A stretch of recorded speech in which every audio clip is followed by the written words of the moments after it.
Hey, Old Sports. Well, I'm outside in the rain. I figured that would be appropriate for Chapter 5. This is the first week I did not receive any questions from you, the students. That's from the motorcycle! What did the bad man do, The Ron? motorcycle on the bridge! I'm going to get right into some of the key points that I felt like after reading the discussion should be emphasized or clarified. So the first one was a question about houses. What do houses symbolize in the book?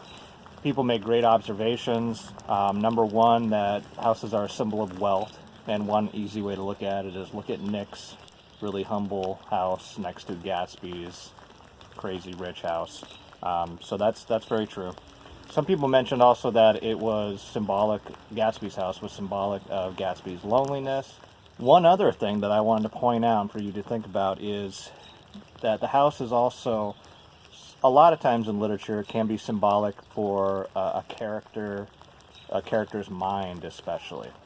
So there's a moment early on where Nick runs into Gatsby and it's night and Gatsby's house is all lit up. The windows are shining bright. And he makes a mention that, oh, I was just looking through some rooms. And then later on, after Gatsby and Daisy reunite, Nick describes Gatsby as literally glowing, which kind of brings to mind the description of the house glowing at the beginning of the chapter. And then finally, at the very end of the chapter, Gatsby turns to Nick and says, "My house looks good, doesn't it?" So if you want to think about it like this,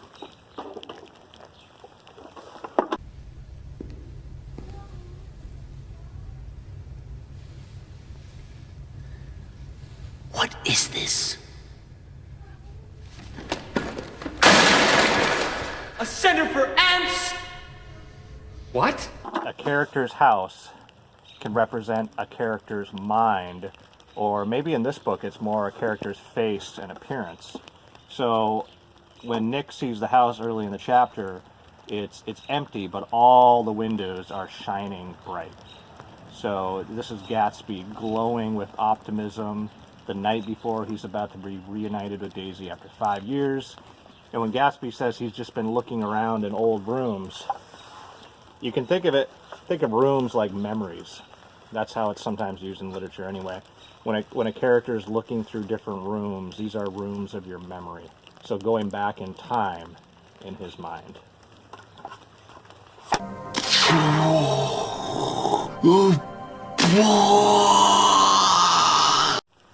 A second motif and symbol in the chapter is water, and people dug up all kinds of great examples of water, whether it was the actual rain, whether it was the tears on Daisy's face, or anything like that. And I thought people, for the most part, were spot on with what it symbolized. The weather is sort of like the representation of the character's mood. It's rainy in the beginning, when Daisy and especially Gatsby are feeling awkward, and then as the weather clears, they draw closer together and the awkwardness disappears. So that that certainly works. Also, their energy. One other thing to think about with water too is, and I had a couple students mention this, but water can represent new beginnings. Cleaning oneself and starting over. Another way to think about it is like a baptism. So you're starting anew. And that certainly makes sense in this chapter, right? Gatsby's been waiting for 5 years to get to Daisy. They come together here in this chapter. And maybe in a sense, especially when the rain stops and the sun starts coming out again, that this is the beginning of something new for them. But even despite all of that optimism, there is something getting in the way. There's something sapping or drawing from that optimism in the chapter. Time. Time is probably the most obvious and heavy-handed motif and symbol that runs through not only chapter 5, but the entire book. Remember in chapter 1 even, we talked about the childhood motif, and actually that shows up again in chapter 5 when Nick tells Gatsby he's acting like a little boy. Come after me! I'm a man! I'm 40! I'm not a kid! in reference to his nervousness before meeting Gatsby. So you can turn to almost any page in chapter 5 and find a reference to time. A couple here. I mean, number one, obviously, it's been 5 years. 81, when Gatsby suggests that they go take a swim in the pool, Nick says it's too late. And then later on in the chapter, right before 4 o'clock, when Daisy's supposed to arrive, Gatsby has a moment of panic and says, it's too late. That's twice the phrase, it's too late, comes up. And that could be some really dark foreshadowing, right? And then obviously, when Gatsby and Daisy are meeting, it's the first time we ever see Gatsby this awkward in the book, but he knocks over a mantle clock, almost breaks it. Met before. Turns out it was defunct or broken anyway, or at least wasn't working, and he apologizes for this. And then later on in the chapter, after he brings Daisy over to his house, he's described by Nick as running down like an overwound clock. So Gatsby has built up over the course of 5 years so much expectation for this moment. Everything he's accomplished, his beautiful house, his parties, his facade, everything has been for the purpose of getting to this moment and getting to her. And now that he finally has her, it's like a spring that just keeps getting coiled and coiled and coiled. And now it just releases. And what happens now? What happens to all that energy? So you're telling me there's a chance? Yeah! And again, it's what's drawing from that energy, it's time. So even though he has achieved Daisy in a sense, is he going to be able to outrun time?